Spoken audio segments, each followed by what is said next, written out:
ASD news की report. ज्यादा जानकारी के लिए इस न्यूज चैनल को सब्सक्राइब कर लीजिए। गढ़ और किलों की जब भी बात आती है तो सबके ज़हन में एक ही जगह का नाम आता है और वो है राजस्थान। क्योंकि दुनिया में सबसे अधिक किले और गढ़ यदि कहीं है तो वो है राजस्थान में। राजस्थान के किसी भी हिस्से में चले जाइए, कोई न कोई दुर्ग या किला आपको दिख जाएगा। आज हम आपको एक किले गागरोन से जुड़ी ऐतिहासिक कहानी के बारे में बताएंगे। राजस्थान के झालावाड़ जिले में स्थित यह किला चारों ओर से पानी से घिरा हुआ है। इतना ही नहीं, यह भारत का एकमात्र ऐसा किला है जिसकी नींव ही नहीं है। यहाँ सैकड़ों की तादाद में महिलाओं ने मौत को गले लगा लिया था। गागरोन का किला अपने गौरवमय इतिहास के कारण भी जाना जाता है। सैकड़ों साल पहले जब यहाँ के शासक अचलदास खींची मालवा के शासक होशंग शाह से हार गए थे, तो यहाँ की राजपूत महिलाओं ने खुद को दुश्मनों से बचाने के लिए जौहर यानी खुद जिंदा जलकर अपने आप को खत्म कर लिया था। सैकड़ों की तादाद में महिलाओं ने मौत को गले लगा लिया था।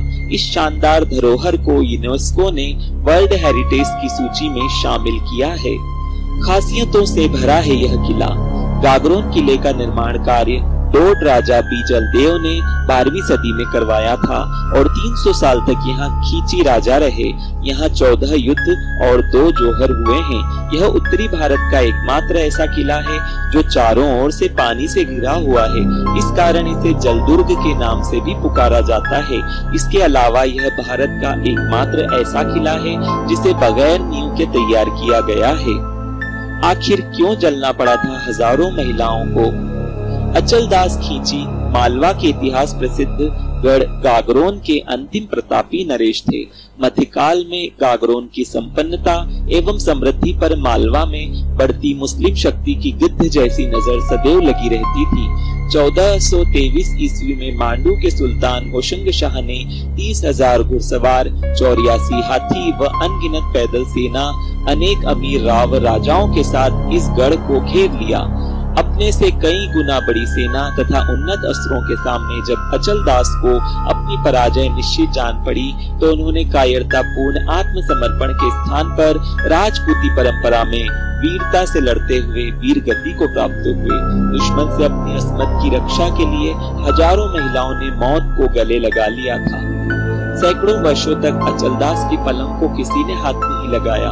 होशंग शाह जीत के बाद अचलदास की वीरता से इतना प्रभावित हुआ कि उसने राजा के व्यक्तिगत निवास और अन्य स्मृतियों से कोई छेड़छाड़ नहीं की।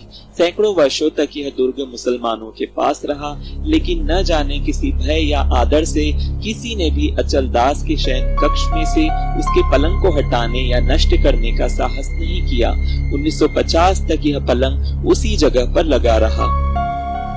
किले के 2 मुख्य प्रवेश द्वार हैं। एक द्वार नदी की ओर निकलता है तो दूसरा पहाड़ी रास्ते की ओर। इतिहासकारों के अनुसार इस दुर्ग का निर्माण 7वीं सदी से लेकर 14वीं सदी तक चला था।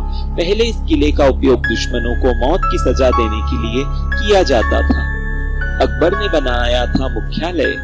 मध्य युग में गागरोन का महत्व इस बात से मालूम होता है कि प्रसिद्ध सम्राट शेरशाह एवं अकबर महान दोनों ने इस पर व्यक्तिगत रूप से आकर विजय प्राप्त की और इसे अपने साम्राज्य में मिला दिया। अकबर ने इसे अपना मुख्यालय भी बनाया, लेकिन अंत में इसे अपने 9 रत्नों में से एक बीकानेर के राजपुत्र पृथ्वीराज को जागीर में दे दिया। काली सिंध व आहू नदी के संगम स्थल पर बना यह दुर्ग आसपास की हरी भरी पहाड़ियों की वजह से पर्यटकों के लिए आकर्षण का केंद्र है। गागरोन दुर्ग का विहंगम नजारा पीपा धाम से काफी लुभाता है। इन स्थानों पर लोग आकर गोट पार्टियां करते हैं। लोगों के लिए बेहतर पिकनिक स्पॉट है। इस शानदार धरोहर को यूनेस्को ने अपनी वर्ल्ड हेरिटेज साइट की सूची में शामिल किया है। ये थी ASD न्यूज की रिपोर्ट।